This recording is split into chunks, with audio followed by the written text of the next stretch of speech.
So now it's my pleasure to welcome today's speaker, Tanya Rucosky. I was just learning even more about her fascinating background, and hope to find out more a little later after her talk today. But she has been working with communities in Downeast, Maine, doing really important work for at least a decade, and many different kinds of programs that she's worked with, and initiatives focused on education, habitat restoration, local food systems, and as she'll discuss today, climate resilience. She's worked with land trusts and other conservation organizations and has done a lot with the Sunrise County Economic Council. She's currently working as a regional coordinator for Maine's Community Resilience Partnership program, which emerged from the great work of Maine's Climate Council that culminated in the State Climate Action Plan, the wonderful plan called Maine Won't Wait. She's also helping Sharon Klein and her colleagues in developing a climate and energy action network. She's kind of an expert to help us think about how to complement and expand the important work that is being supported by Maine's Climate Resilience Partnership. So for us, this is a real opportunity to keep thinking about how we might add value to that work. Please join me in welcoming Tanya Rucosky.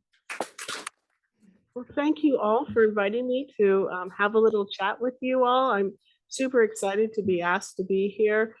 And I hope that what I have to say is useful. I know we're a pretty varied group, so some of us have more experience with community resilience conversations than others. So I hope that I find the right place for you all. My name is Tanya Rucosky. I'm the Community Resilience Coordinator for the Downeast region. That is Washington County, Hancock County, and Waldo County. A little bit about who I am, because I think that context bears on what we're going to talk about today. This is kind of my hometown. These pictures were both taken within about 30 minutes of where I grew up. This is Western Pennsylvania, Appalachia, coal country. Bony heaps like that, mine tailings, were pretty common when I was growing up. We like to play on them, but they kill people. And the stream you see right there is acid mine drainage. So there are thousands and thousands of miles of streams that look like that in Western Pennsylvania. That water is has a pH of about 3, so about like lime juice. When the water comes in contact with rocks, it takes minerals right out of the rock. So that's iron that's been leached out of the rock. As soon as it hits the atmosphere, it becomes iron pyrite. And yeah, I think so. Iron oxide, I'm sorry. And precipitates out and makes this horrible gross sludge. So that river is dead. And there are thousands of miles of dead river. My family came from Lodz, Poland originally. My great-grandfather, he came to Western Pennsylvania to make a better life. And his better life was working in a coal mine until it killed him. And then my grandfather worked in a coal mine until he died of black lung. And my father started in a coal mine when he was 8 years old.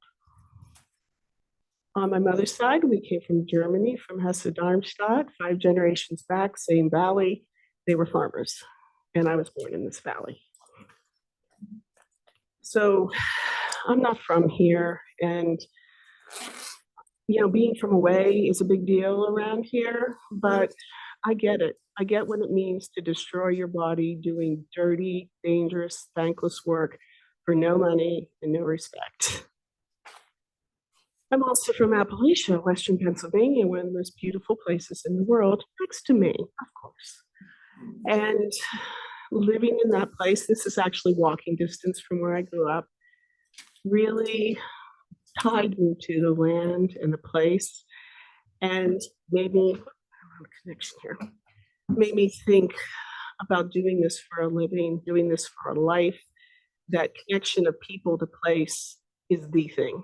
And that's true wherever you go in the world. So that's my dharma and how I got into this.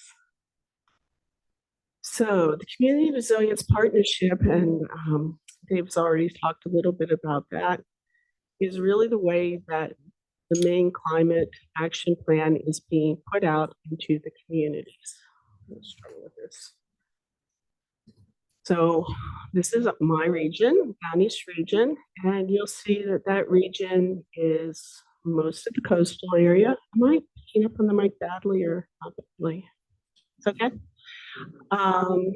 So the Downeast region has a lot of water. We are dealing with warming in the Gulf of Maine. We are dealing with sea level rise. Washington County, almost all the communities there are a social vulnerability index that's high. So those communities are of low economic capacity. That's fancy talk for they're poor. They're not just poor, they're poor, poor. And going along with being poor are all kinds of other health issues, high obesity rates, high rates of asthma, high rates of heart disease, and also the community is demographically quite old. We're about 50, so I'm right in the middle there. Just like most places in the world where we're seeing the worst impacts of climate change, it is happening to people who have the least, who have done very little to cause climate change, but they're bearing the brunt of it. Of course, this is how Maine voted in the last presidential election. And that's a problem because climate change has become incredibly polarized. So we have an area where I work that is being inordinately damaged by climate change, and yet also has been put in a position where politically they don't feel like they can even talk about climate change. So that's why Bruno's on the screen, because we don't talk about Bruno where I live. However, we are also not going to play Fight Club. That doesn't get us anywhere. If I didn't mention I was a movie geek, you should know that now.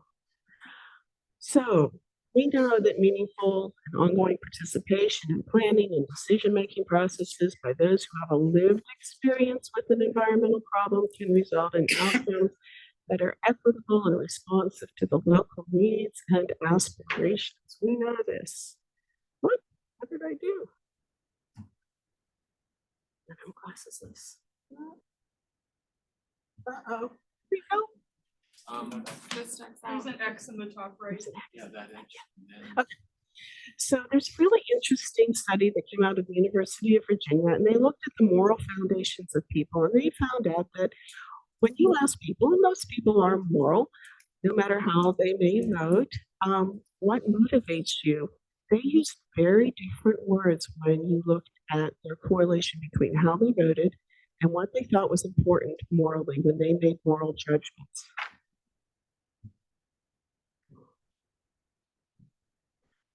So we find out that if you tend to be on the liberal side of the political spectrum, words like fairness and harm reduction are the words that people talk about a lot.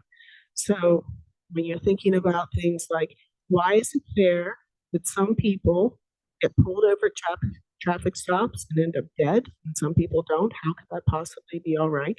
You end up with Black Lives Matter kind of conversation.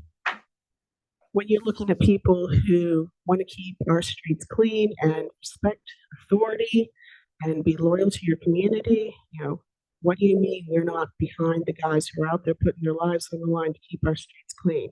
And you end up with Blue Lives Matter. So these words really bring us to a place of difference about what we value and how we perceive the world.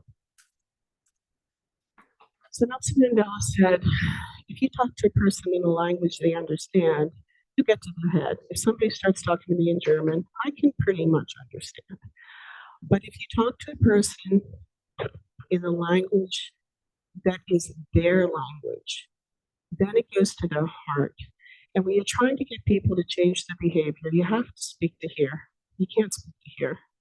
And so we need to be talking to folks, if you're in a red zone, with those words in mind, the words that speak to their hearts, loyalty, respect, these kind of words. So what does that look like? Well, concerns about purity, cleanliness can really move over into, we deserve a clean place to live. Thoughts about loyalty, we look after our friends and our neighborhoods and our communities, and respect goes to, we're protecting our community. We respect, the institutions that have been put in place.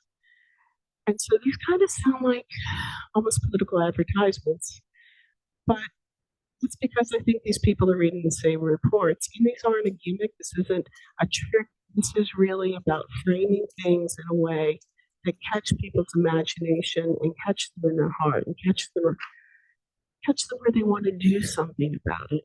So to say we really deserve a clean place for our children to play, we should look after our community translates pretty easily into let's do a community cleanup. Whether people are on the far right or the far left of that political spectrum, we can all agree that that's something we can do. And if it's framed in those words, it's a lot more palatable. So building on principles of respect and empathy is really the key to getting people to interact, respond, and move forward. So the first thing I think about a lot is about being grateful. When I go to a meeting in the evening, I'm getting paid, and I'm the only one getting paid there. Everybody else has probably got kids, they've got animals to feed, they may be coming from their second or their third job. They have made a big commitment just to be in the room, to talk about whatever we're going to talk about. And so acknowledging that is super important. Be generous.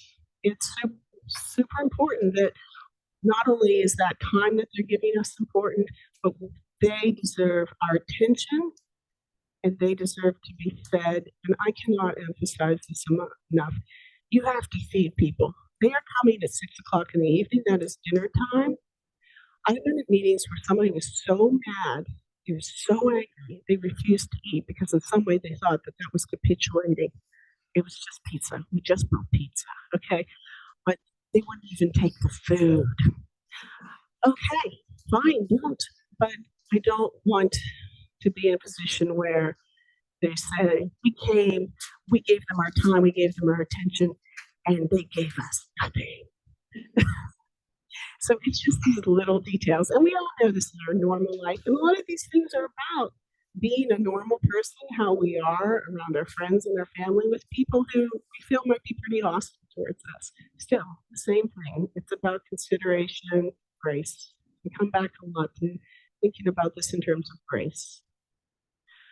Slow, and I'm pretty sure, yes? Could you step back from the microphone a little Sure, bit? that's okay. Okay. Because I'm happy to talk it with my voice. So slow is smooth. I often come to these kind of community talks and I have like 6 grants in my mind of all the things that we can do to get them money. We're going to do this, we're going to do that. It's going to be awesome, awesome, awesome. We're going to get all this cool stuff. But they don't know me. And I realize that suddenly it becomes like the Music Man to them. I'm just rolling in from Capital City and I want to sell them a whole bunch of trombones.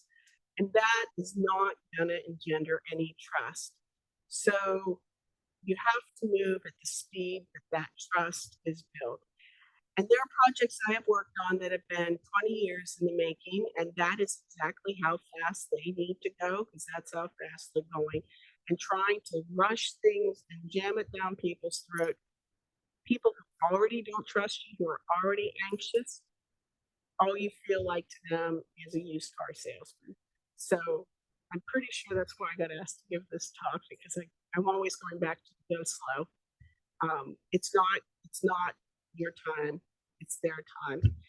And if that means that we don't make this grant round, we don't make this grant round. And even though it kills me, increasingly I'm becoming okay with that we're going to let it go. We'll try the next time, because what we really want is a thoughtful, fully formed community 100% behind kind of project, not a project where half the people are going, what the heck is going on? Because it just kills it. We'll never do it again, even if we do slam that one through. So that really brings me to fear. I had this lady come to me at a meeting. She told me how I clearly worked for the UN, and that's really true because I only worked for them for a little bit. You know, that's way behind me now. But I worked for the UN. I was coming here to tell them how to raise their children and take away all their rights. And part of me was like, really like, how could you say that about me? I'm just a nice person and I want to give you money.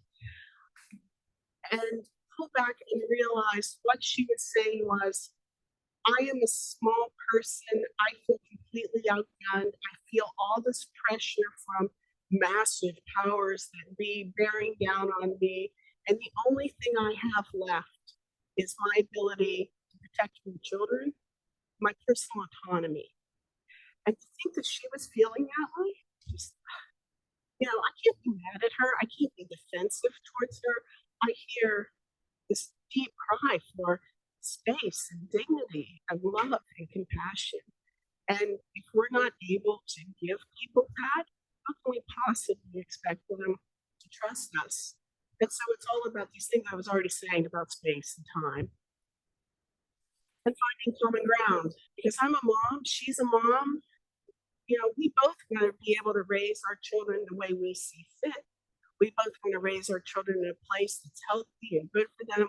We want our children to be able to feel like if they want to grow up and live here, that they can, that there's a place for them, that there's actually physically a place for them, which is somewhat under question. Right? So that seeking of common ground so we can move forward is just incredibly important. I've been working on this recently, and this is hard for me because I have a bit of an education background, and I'm super comfortable standing up here talking to people and them being over there, or sitting on a square table where I'm at one end of the table and I'm telling people things. But I've been working on doing what's called open circle conversations, where we state the problem or the opportunity, and then against all my impulses, I shut up and let people have their silence, which is really hard and very uncomfortable. I was at a meeting on Friday where we all got to a place we were talking about some roads that needed work because they were going to be flooded out this weekend. And we all got to a point where we kind of fell silent. And the little old lady in the corner of the room who wasn't even in the committee meeting was working on the bingo cards for Sunday, pipes up and she says, I've lived here for 63 years and you guys aren't talking about the right roads. There's 2 other roads you haven't even talked about. That's what comes out of these circles where people start to talk about what's important to them, what they know, and then that conversation is completely led by the people who actually know the place. So I'm working on this. Foster a come as you are kind of attitude. Folks on the political right have been very good at this. We think, on Blue Team potentially, that we're a very welcoming community. And we are. We go out of our way to welcome people. But you know who we don't welcome? We don't welcome white working class people. These people feel incredibly marginalized. They are terrified. They are losing their way of life. They see it. And they need to feel like they are welcome into these conversations. And considering where I live, where almost everybody is white working class person who is somehow connected to the land and what they do, they really need to feel like they can come as they are. What they have to say matters. It's, they have this perception that folks like me are hyper educated and we're from away and we live in the suburbs and we're going to come in and tell them what to do. And we really need to give them space to understand that what they see, what they feel, what they're experiencing is absolutely the most important thing going on in the room for them to guide what's going to happen as far as community resilience work. That means for us, we have to be willing to be vulnerable. That's how trust is built. I try very hard to not be the person from away. I often make fun of myself. I'll tell them I am from away. I live in Addison and we're over in Cherryfield. I'm way out of my depth. I need them to tell me what they know. I do not know. And, I might have some resources, but I'm not the guy. I might be the person who knows where to find some stuff. So we really have to open ourselves up and set that ego aside and not take the bait. It is so easy when someone comes at you and they're super hostile to want to defend yourself. And I feel that in me. And I used to hate going to these meetings. I was kind of afraid to go to them because I knew people were going to get all up in my face and like, what did I do? I'm just some little foolish chick from the hills. And, you know, I'm not their enemy, but they're the only person they see. And when you have that understanding that they are afraid and they don't have anybody to throw that fear at, it's a lot easier for me to step aside and not take the bait, not go to fight club, because that doesn't take us anywhere we need to go. So it's super important to just listen and think about how we're going to take the energy out of the disagreement. So UN lady, giving me the what for about how I work for the man. There is always a place where you can find agreement, and it's important you not obviously be condescending, but she and I could agree that the UN has an agenda, President Biden has an agenda, the governor has an agenda, and I have an agenda. But I was able to say to her, really the conversation's about what is our town's agenda? What do we want? And what can maybe we get out of everybody else's agenda that actually fits our own? You know, we can agree we want our children to be able to swim in the river. We can agree that we want to have our own say about what's going on in our town. You know, those are things we can start with. Tell them you're learning, because when you tell somebody you're learning from them, you're actually telling them they're being heard. And a lot of people, especially in vulnerable communities, feel unheard, just ignored and bullied, frankly, over and over again. So even if you can say, I'm learning you care about your children in this town, and I think that's fantastic because I care about those things too. And I think all of us in this room are here because we care about those things. We can start there. So it's always acknowledge and I think you have a point, and I would add, how are we going to leverage what's out there for what we want? And then we can start to have a conversation. And in the end, I didn't have to tell her enough. Somebody else from her community said, we heard you, we want to move on.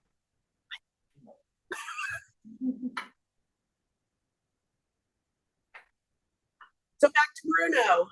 How do we deal with talking about climate change and dealing with climate change in a place like Downeast? And this is where I think the Community Resilience Partnership has been extremely thoughtful in the way they've set things up. It's the Community Resilience Partnership, it's not the Climate Resilience Partnership. I think that was very thoughtful because we're really looking at Mainers as they are. Every morning I walk about 3 miles with this group of ladies. Sometimes there's up to 10 of us. And I think their mean age is about 80. And when I first moved to town, I thought, oh, these little biddies walk by my house every day. Isn't that cute? Maybe I'll walk with them a little bit sometimes.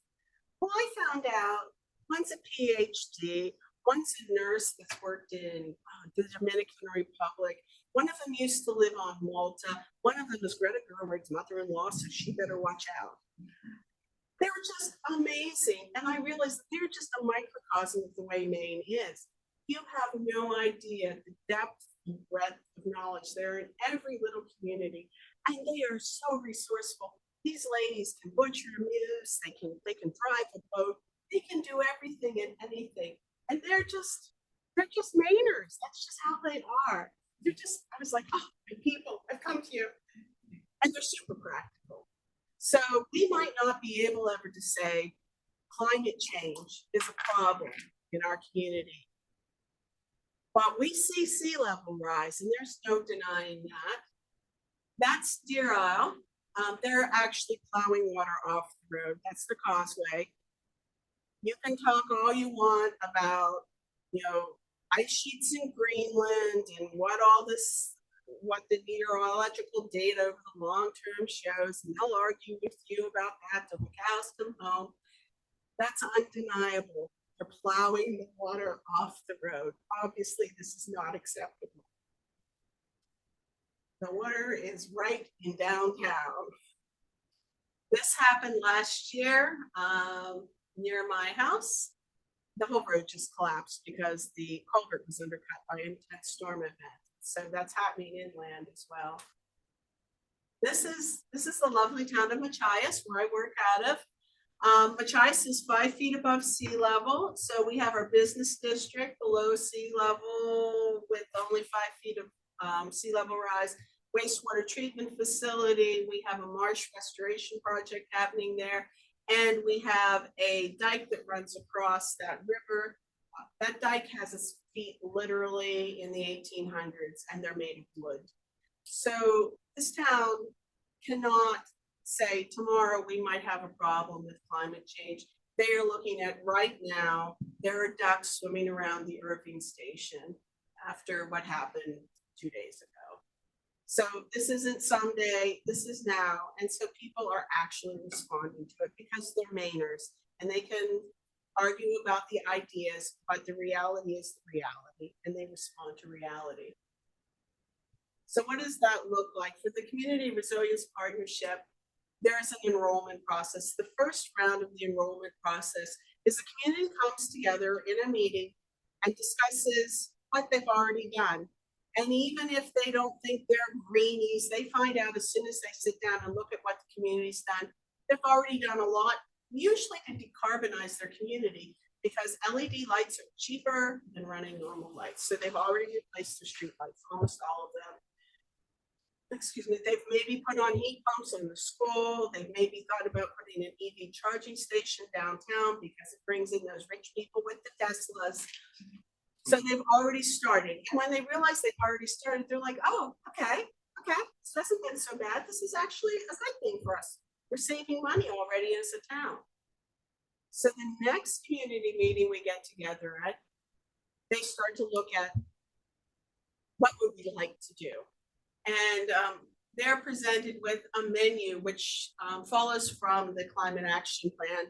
There's 8 different focus areas about decarbonizing transportation, making our buildings more efficient, cleaner energy, protecting natural resource-based jobs, protecting nature, building healthy communities, improving infrastructure, engaging people. They got literally a spreadsheet of 72 different things within those sections that they can do that the Community Resilience Partnership will actively help them fund, either through a grant that runs through the partnership or through people like me who will go out and hunt for them, federal, state, nonprofits, anywhere there's money. I'll hunt for them for those 72 items.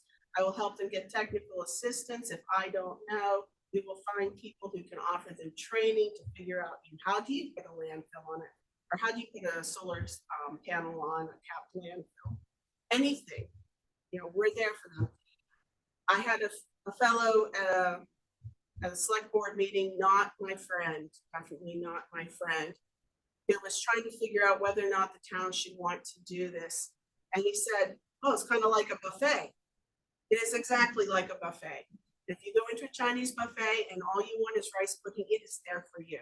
And so that town decided that what they wanted was not one of these EV charging stations, because we don't believe in that, but they did have a river where people like to go for walks and bicycle ride. And there's a lot of Japanese knotweed growing up there. One of the things they could look at is invasive species control. And so they decided they would apply for a grant to do some restoration planning for their bikeway around the river, which did a big loop across some bridges. And that's low carbon transportation. And they would also do some weed control. So great. They looked at $50,000 for that, and hopefully in the next day or so, we'll be hearing whether or not they were successful. So they chose what they wanted, and what they wanted was a prettier, cleaner place for their children to play, and that's totally legit. So I was thrilled. So the last step they need to do is they need to go to their select board, and the select board needs to pass a resolution, not a town meeting, so it's not a whole lot of hoopla. Just the select board needs to agree in principle that if money comes in, they will act as the fiscal agent. They will look after the administrative end of grant funds that come in to do the projects that the town's decided to do. And they will be nice enough to have somebody to be a point of contact for any kind of grant, or a person like me who needs to talk to them about what's going on. So there is stuff to be done, but the whole idea is that it's pretty painless, and it puts the town in a place where they know where they've been, and they really know where they want to go, and everybody is kind of looking in the same direction. One of the strengths the Community Resilience Partnership has is that it's very focused on neighbor-to-neighbor interaction. They didn't send somebody from Portland up to my neck of the woods to engage with folks. They hired somebody local who was already walking the dogs with the crowd of biddies, and knows folks, has been on swim team with kids. And one of the people I've discovered, like, I'm fine, I've been there 10 years, but I also know the lever people. There's these humans out there in everybody's community who are like that one person. So in my community, it's this lady named Nona.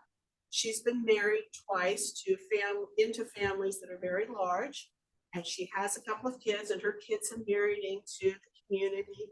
And so my community has about 1,200 people, and Nona knows them all, and she's probably related to half of them in one way or another. And when I sat down at a church dinner, I was talking to Nona about how the next community next door got $2 million to do work on their waterfront, and our community hadn't gotten any money yet because nobody was really interested. Oh my goodness, you can be sure that a lot of people heard from Nona. It's people like that who make this happen. There's no way I could do that, but we can find those people more easily, and we can get them pushing our way.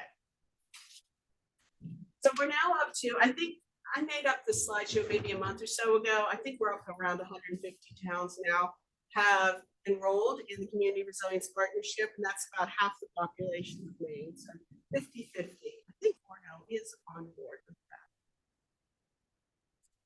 So the real strength of this is it takes all those things I was talking to you about at the outset, and it kind of rolls them into one. It's not somebody from away telling folks what to do or how to be or what they need to have happen. It's really the community getting together, locally deciding this is what we want, this is where we want to go. They decide what the projects are. They're the ones who develop the project ideas, and they're the ones who control them.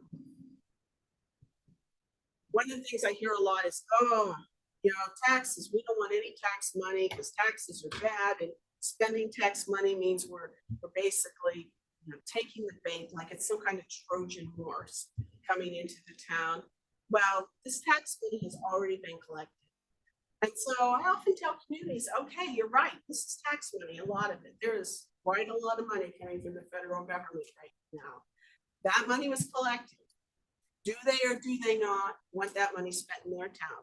Because if they don't want it spent in their town, that's fine. It'll be spent in somebody else's town. And oh boy, that's it. We're having that right here, not over those Jonesport folks. They don't deserve it. We want it here.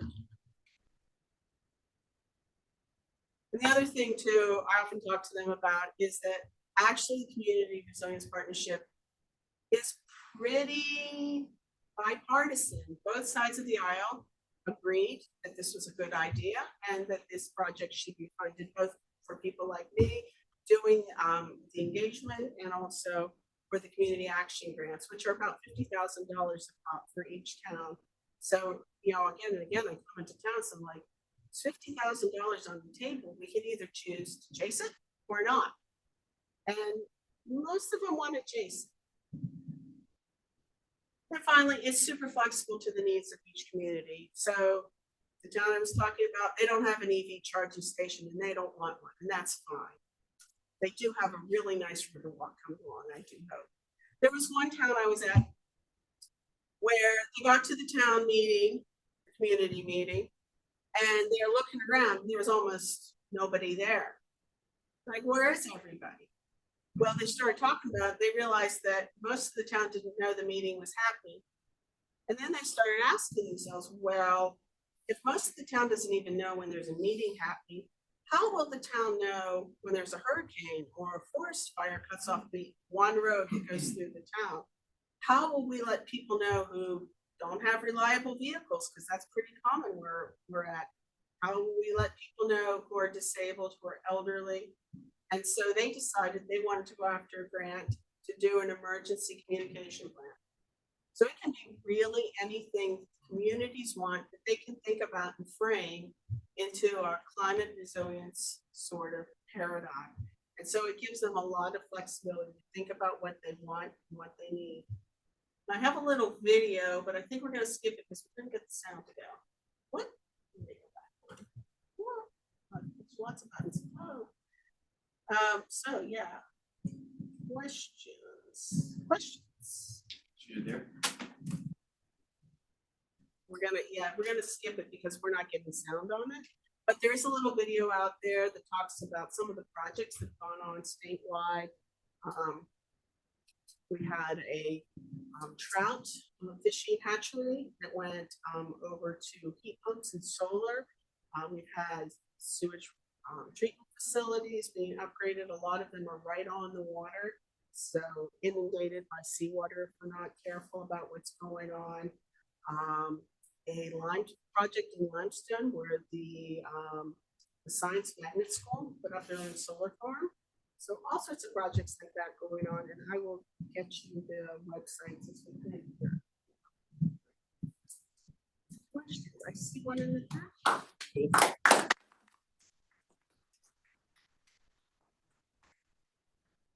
Do we need to? Yes, Tanya, can you take down your slides? Just do stop share. Just And then we just share. give Linda I'll bring facilitator. Linda up. Perfect. Hey, Linda, can you hear us? I can hear you. Can you hear me? Great. First, everyone, let's clap. This was wonderful. And keep putting your questions in the chat box. But I've got a few things to get us going. And one of the things that A little quieter. oh, I'm too loud. Oh.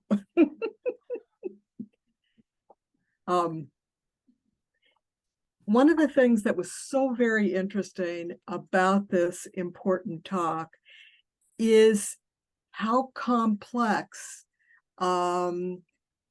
this process is, but yet that it's doable and that it was laid out for us in a way that we could begin to think about a lot of the things. But our wonderful speaker didn't say, oh, this will be easy. There will be no problem. It will just happen. So we need to be able to learn from all the great things that we heard today and to think about things. And one of the first things probably a lot of people are thinking about here is, most of us are from away. Is there a role for us? I think absolutely there's a role for us. We're here and we have skills and capacities that we can bring to our communities. I didn't hop over to the bibliography. I just want to note that real quick. Donna Hicks' book on dignity, I really recommend. It talks about, she's a international conflict negotiator, and that's a good place to start, either from like at the high level or down to at your dinner table, because Thanksgiving's coming up. And also a fellow named Jeffrey Fisher. He's an Instagrammer who's he's a trial lawyer, and he talks quite a lot about how to have productive conversations. So I think one of the things that people from away are regularly accused of, and it's probably based on some truth, is there's a lack of humility. And I certainly have been on both sides of that. When I first moved to this area, I lived in a tiny little town, and I was talking to a fellow who was born there and grew up there all his life. And he said, you're not like other out-of-towners. You're actually willing to listen to us. These people from away, they come and they want us to do all these crazy things. And I said, oh, like what? And he said, they want us to have functioning septic systems. And I'm like, I think maybe that's a good idea. We were on one of the best salmon rivers in the state. But I think it's very important to work on that silence and humility, to listen. Like the ladies I walk with, I would have never guessed there was such a depth of wisdom and knowledge and experience there. And we need to be very humble and honoring of that wisdom and be there as facilitators, people who might have some outside connections that would be helpful. But to come in and think we're going to take a leading role is exceedingly presumptuous. Very helpful, very helpful. Another point that people were interested in is you pointed out the name of your partnership and that it speaks to something that you're trying to do. So it's the Community Resilience Partnership, and that it is the fact that you put community in there that speaks in certain ways. Can you tell us a little more about that? I did not do that. This project was set up far before me, and Yeah, I just my think it's apologies. a great wisdom of the folks who organize this, that they were thinking that way, because what makes a community resilient is different in every community. Every community has to examine itself and look at where it's strong and where it sees its vulnerabilities, and then respond to that. Great. Thank you. That's very helpful. You talked also, you made a really interesting point where you said, don't take the bait, that can happen. What if people make racist comments? Yeah, there is appropriate behavior and there is inappropriate behavior. And I think it's absolutely fine to say, that is not an acceptable thing to be discussing here. That's not meeting our community standards for how we interact with other people, talk about other people, talk to other people. Just because you want to be nice doesn't mean you have no boundaries. And I think it's a very reasonable boundary to say we are going to be respectful towards each other. Very, very helpful. Thank you. My mom hat. Very nice. Another really important point that I'm sure we're all thinking about is you kept mentioning you need to seek common ground. How do we begin to do that? How do we begin to learn to do that? This is hard for me because I'm such a yapper, but number one is listen.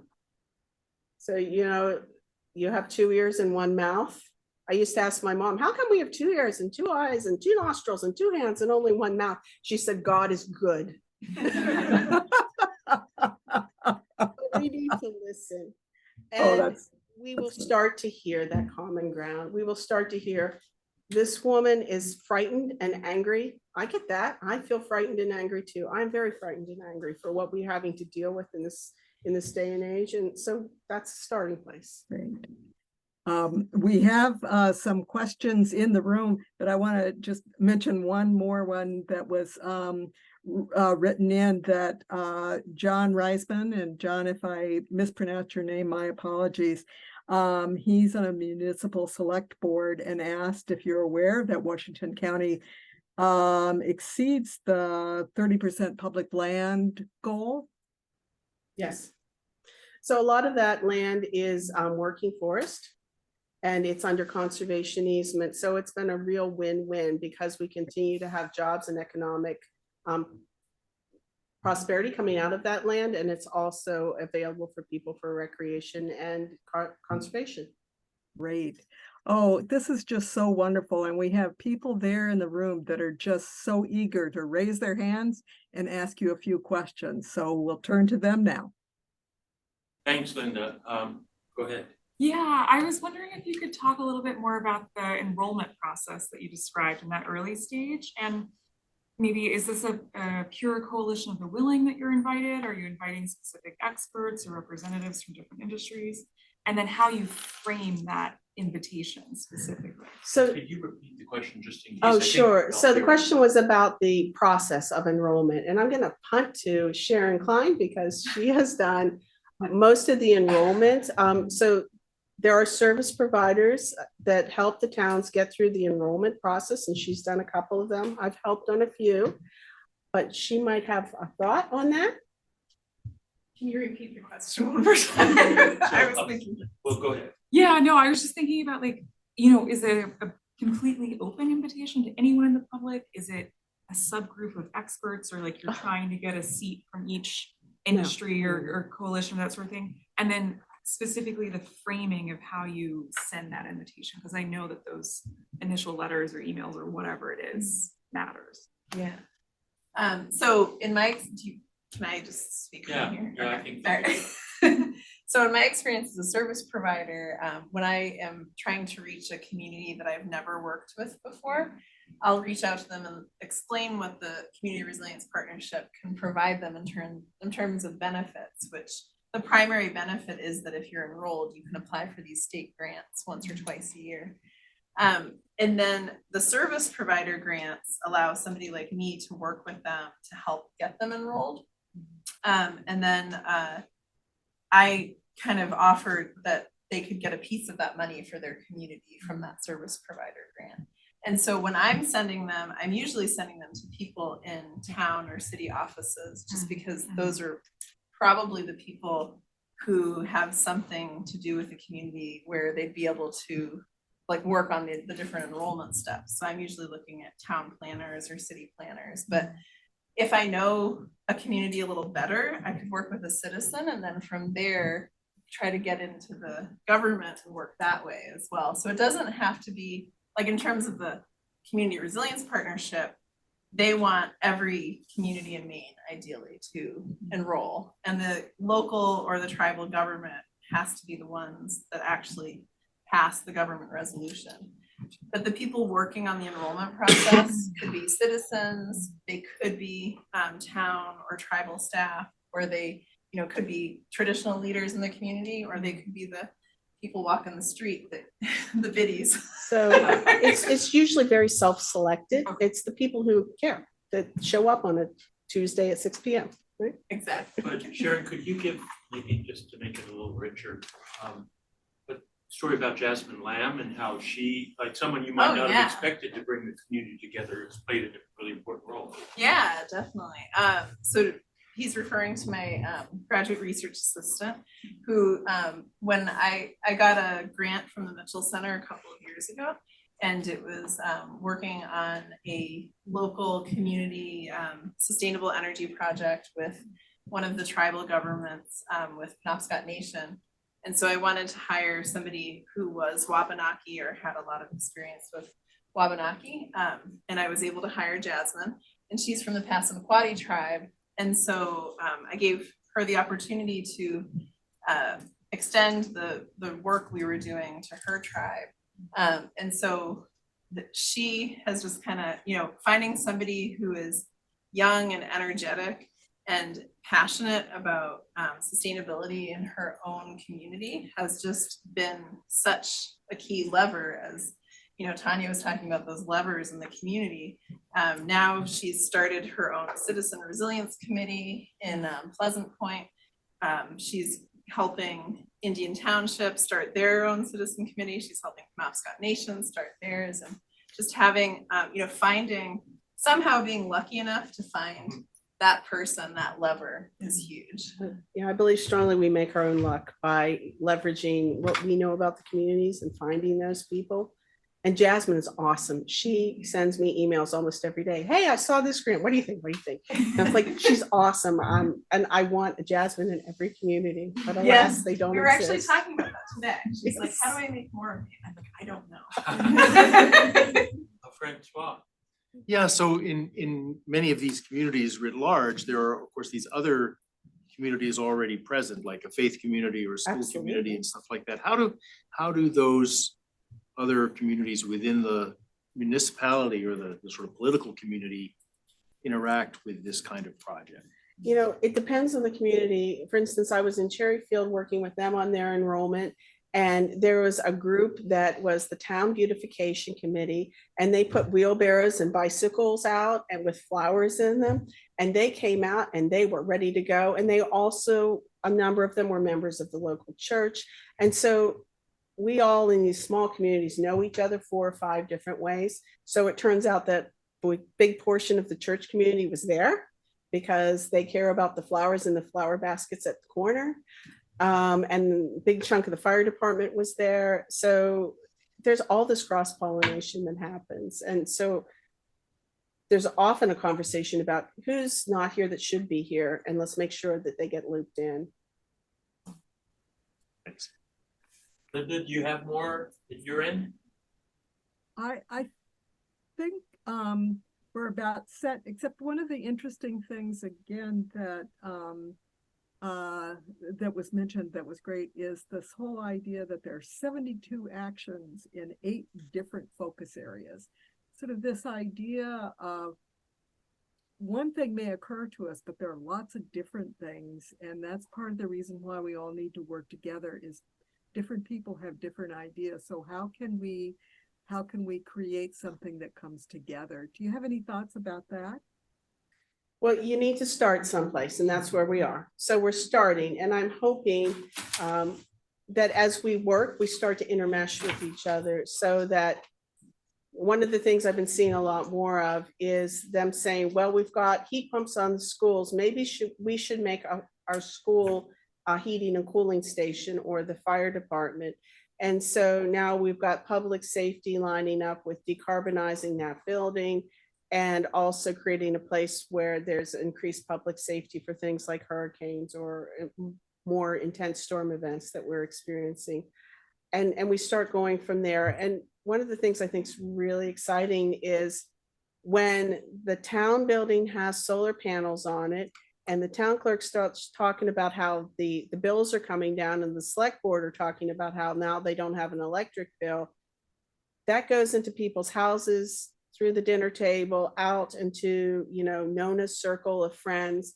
And now everybody's saying, well, the town's saving all this money on solar panels. What can I save on solar panels on my house? What can we do maybe as a community to install solar over the Cap landfill?